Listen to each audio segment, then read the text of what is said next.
പ്രിയപ്പെട്ടവരെ, 2024 അവസാനത്തെ ദിവസമാണ് ഇന്ന്.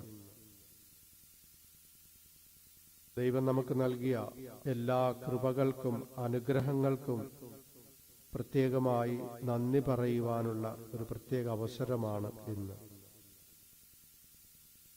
എന്തുമാത്രം ദൈവത്തിൽ ആഴപ്പെട്ടിട്ടുണ്ട്, എന്തുമാത്രം ആധ്യാത്മിക ജീവിതത്തിൽ ഉന്നതി പ്രാപിച്ചിട്ടുണ്ട്, ജീവിതത്തിൽ എന്തെല്ലാം പരാജയങ്ങൾ ഉണ്ടായിട്ടുണ്ട്, ഇവ മനസ്സിലാക്കുവാനും പോരായ്മകളെ തിരുത്തുവാനും അടുത്ത പുതുവർഷത്തിലേക്ക് നല്ല രീതിയിൽ പ്രവേശിക്കുവാനും ഇന്നത്തെ ഈ ദിവ്യബലിയിൽ നമുക്ക് പ്രത്യേകം പ്രാർത്ഥിക്കാം.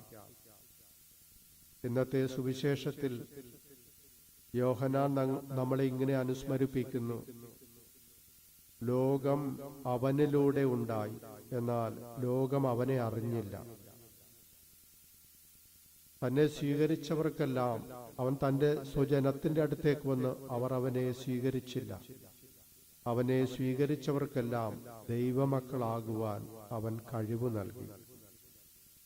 ഈ ഒരു വർഷക്കാലം നാം എന്തുമാത്രം എങ്ങനെയാണ് നാം ഒരു ദൈവമകൻ അല്ലെങ്കിൽ ദൈവമകളായിട്ട് ജീവിച്ചിരിക്കുന്നത്?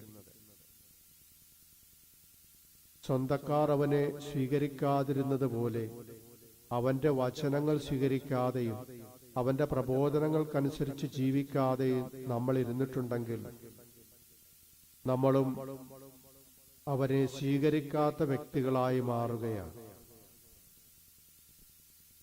ഈ ഒരു പുതുവർഷം നമ്മൾ ആരംഭിക്കുമ്പോൾ നാളെ മുതൽ ദൈവമകനായി ദൈവമകളായി ക്രിസ്തുവിനെ സ്വീകരിക്കുന്ന, ക്രിസ്തുവിൽ വിശ്വസിക്കുന്ന, അവന്റെ നാമത്തിനു വേണ്ടി സാക്ഷ്യജീവിതം നയിക്കുന്ന വ്യക്തികളായി ദൈവമക്കളാകാൻ വേണ്ട കൃപ നമുക്ക് യാചിക്കാം. പരിശുദ്ധ കന്യകാമറിയത്തിന്റെ പ്രത്യേകമായ സാന്നിധ്യവും സംരക്ഷണവും കൃപയും നമുക്ക് യാചിക്കാം.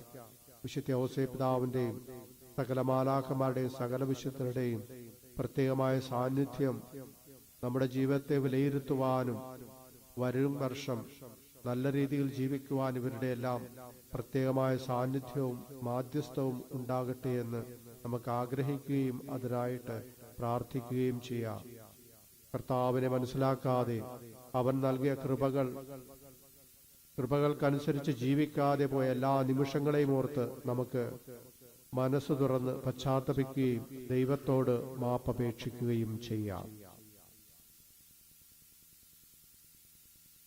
സർവശക്തനായ ദൈവത്തോടും സഹോദരരെ നിങ്ങളോടും ഞാൻ ഏറ്റു പറയുന്നു, എന്തെന്നാൽ വിചാരത്താലും വാക്കാലും പ്രവൃത്തിയാലും ഉപേക്ഷയാലും ഞാൻ വളരെയേറെ പാപം ചെയ്തുപോയി. എന്റെ പിഴ, എന്റെ വലിയ പിഴ. ആകയാൽ